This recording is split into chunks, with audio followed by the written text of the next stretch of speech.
नमस्कार. श्रोतेहो, मी रेवा देवरस. प्रासंगिक या सदरांतर्गत हस्तकला सप्ताह विशेष या कार्यक्रमात आपल्या सर्वांचं अगदी मनःपूर्वक स्वागत करते.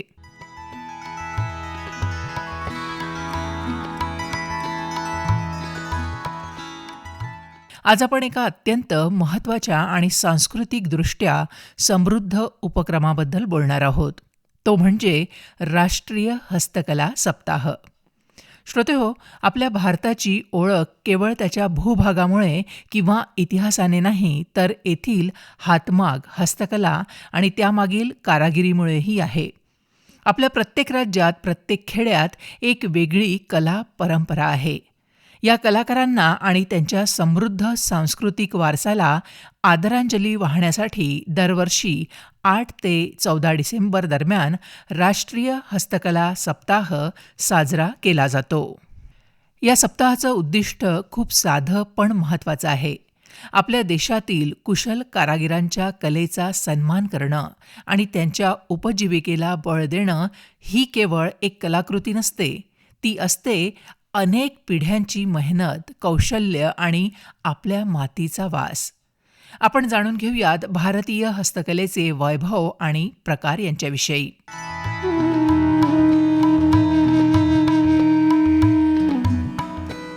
भारतीय हस्तकला अनेक प्रकारांमध्ये विभागलेली आहे आणि प्रत्येक प्रकारची स्वतःची अशी ओळख आहे. वस्त्रकला हा सर्वात मोठा प्रकार आहे, ज्यात पटोला सिल्क, बनारसी रेशम, बांधणी, चंदेरी साड्या आणि चिकनकारी भरतकाम यांचा समावेश होतो. धातू आणि दागिने या प्रकारात ढोकरा कला, बिदरी वेअर आणि चांदीचे नक्षीकाम प्रसिद्ध आहेत. मातीची भांडी यामध्ये ब्लू पॉटरी आणि टेराकोटा कला महत्त्वपूर्ण आहेत. चित्रकला, वारली भित्ती चित्रकला, तंजावार पेंटिंग्स, मधुबनी चित्रकला आणि पट्टाचित्र यासारख्या पारंपरिक शैली आढळतात. या व्यतिरिक्त लाकडी कोरीवकाम, बांबू आणि वेतकाम, दगडी कोरीवकाम आणि काचेच्या वस्तू यासारख्या इतर प्रकारांमुळे भारतीय हस्तकलेचे क्षेत्र समृद्ध आणि वैविध्यपूर्ण झाले आहे.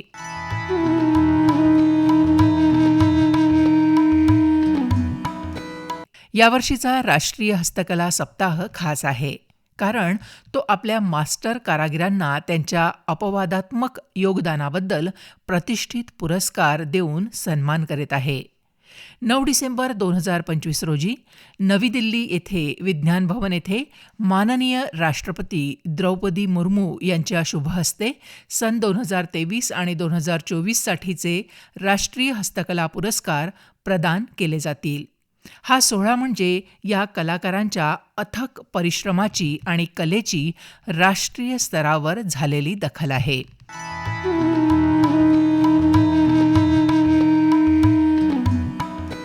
वर्ष 2023 साठी शिल्पगुरू आणि राष्ट्रीय पुरस्कार मिळवणाऱ्या कलाकारांनी भारतीय हस्तकलेचा वारसा अत्यंत निष्ठेने जपला आहे.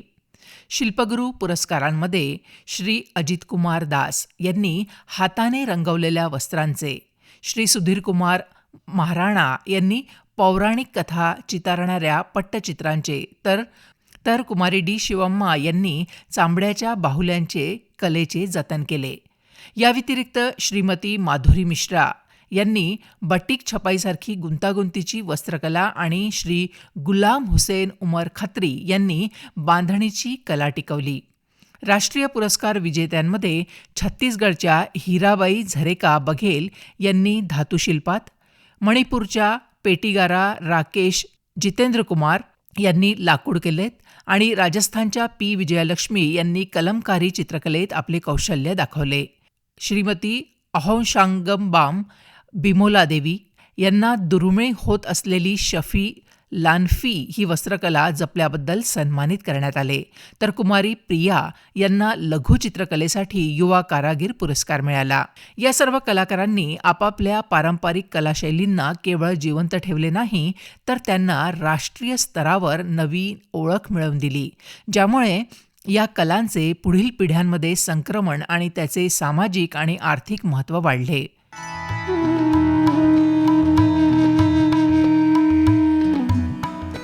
2024साठी सन्मानित झालेल्या शिल्पगुरू आणि राष्ट्रीय पुरस्कार विजेत्यांनी कलेत उत्कृष्ट आणि नाविन्याचा मिलाफ साधला. शिल्पगुरू पुरस्कारांमध्ये राजस्थानच्या श्रीमती कमलेश शर्मा यांनी लाकडी मेजावर तारकशीचे नाजूक काम करून पारंपरिक कलेला आधुनिकतेची जोड दिली, तर हरियाणाचे श्री सुभाष अरोरा यांनी आदिवासींची प्राचीन ढोकरा धातुकला पुनर्जीवित केली. या व्यतिरिक्त श्री मोहम्मद दिलशाद यांनी लाकडी कोरीवकाम आणि श्री तरीत पॉल यांनी माती मॉडेलिंगमध्ये आपले कौशल्य सिद्ध केले. राष्ट्रीय पुरस्कार विजेत्यांमध्ये राजस्थानचे श्री मोती लालवाणी यांनी धातुशिल्पात, तामिळनाडूचे श्री टी भास्करन यांनी दगडी कोरीवकामात आणि केरळचे श्री व्ही के जयन यांनी टेराकोटा कला प्रकारात आपली वेगळी छाप सोडली. राजस्थानच्या श्रीमती गायत्री राणी यांनी मीनाकारी कलेत आणि गुजरातच्या सुमित कुमार संजयभाई चित्रा यांना मातानी पछेडी कलेसाठी युवा कारागीर पुरस्कार मिळाला. विशेष म्हणजे आसामचे श्री बापुकान पायेंग यांना दुर्मिळ होत असलेली मिरझिम वस्त्रकला जपल्याबद्दल गौरवण्यात आले.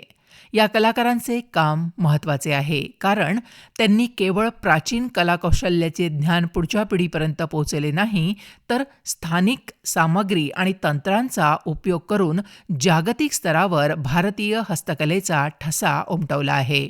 या हस्तकला सप्ताहानिमित्त आठवड्याभराच्या उत्सवात अनेक महत्त्वाचे कार्यक्रम आयोजित केले जातात. चला तर मग या राष्ट्रीय हस्तकला सप्ताहातील काही प्रमुख उपक्रमांवर एक नजर टाकूयात.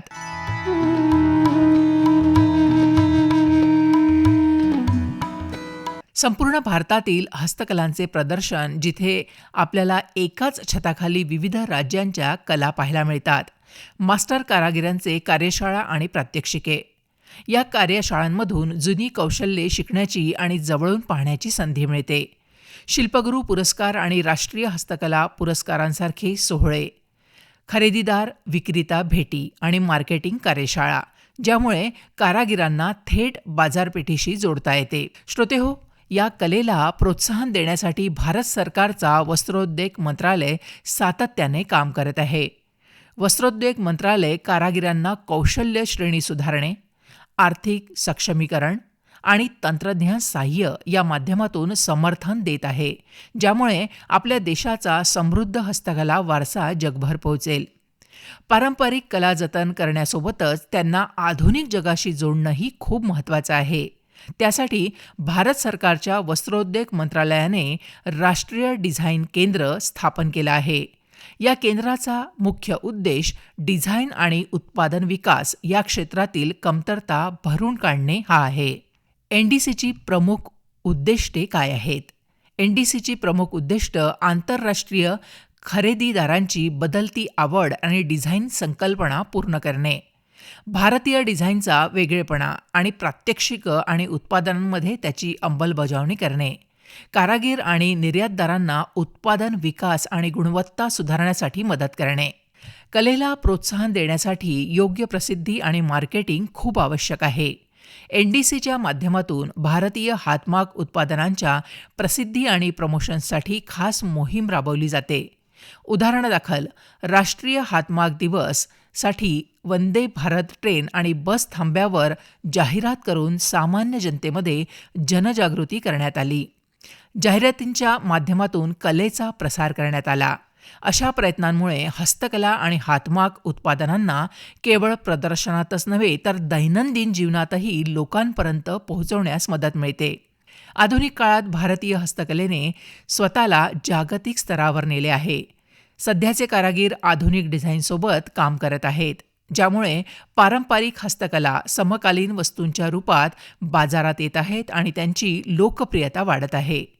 डिजिटल प्लॅटफॉर्म जसे की ई-कॉमर्स आणि ऑनलाईन मार्केटिंगमुळे कारागिरांना त्यांचे उत्पादन थेट आंतरराष्ट्रीय ग्राहकांपर्यंत सहज पोहोचवता येत आहे. हस्तकला उद्योग लाखो लोकांना, विशेषतः ग्रामीण आणि अर्धशहरी भागातील महिलांना रोजगार पुरवतो. हा उद्योग भारतीय निर्यात क्षेत्रातील एक महत्त्वाचा घटक आहे, ज्यामुळे देशाला मोठ्या प्रमाणात परकीय चलन मिळतं. काही जणांचं मत आहे की हे कार्यक्रम केवळ भारताच्या विविध हस्तकला परंपरांचे प्रदर्शन करत नाहीत, तर ते देशाच्या निर्यात उत्पादनात आणि राष्ट्रीय अर्थव्यवस्थेतही महत्त्वपूर्ण योगदान देतात. जेव्हा आपण एका हाताने बनवलेली वस्तू खरेदी करतो, तेव्हा आपण फक्त वस्तू घेत नाही, तर आपण एका कारागिराच्या कुटुंबाला आणि एका पारंपरिक कौशल्याला आधार देत असतो. श्रोतेहो, प्रत्येक हाताने बनवलेली कलाकृती ही केवळ कला नाही, तर ती इतिहास, संस्कृती आणि कालातीत कौशल्याची स्पंदने आहेत. या राष्ट्रीय हस्तकला सप्ताहानिमित्त चला त्या मास्टर कारागिरांना वंदन करूया, ज्यांचे हात परंपरेचं रूपांतर खजिन्यात करतात.